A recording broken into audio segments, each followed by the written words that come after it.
Is the Capitol building older than the White House? This question is trending in Washington, D.C., as people wonder about the history of two of the city's most iconic landmarks. Both the United States Capitol and the White House have fascinating stories.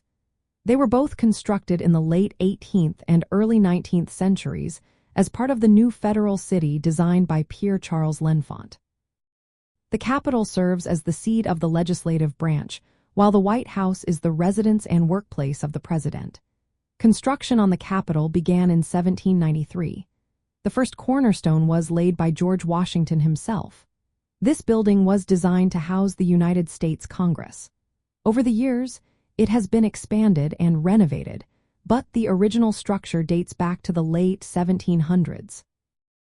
On the other hand, the White House, also known as the President's House, began construction in 1792.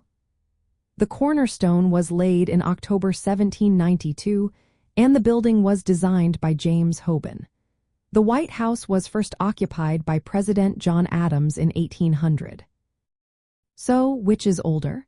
The White House's construction began before the Capitol's.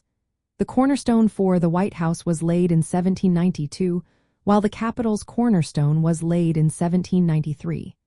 However, both buildings were completed and occupied around the same time.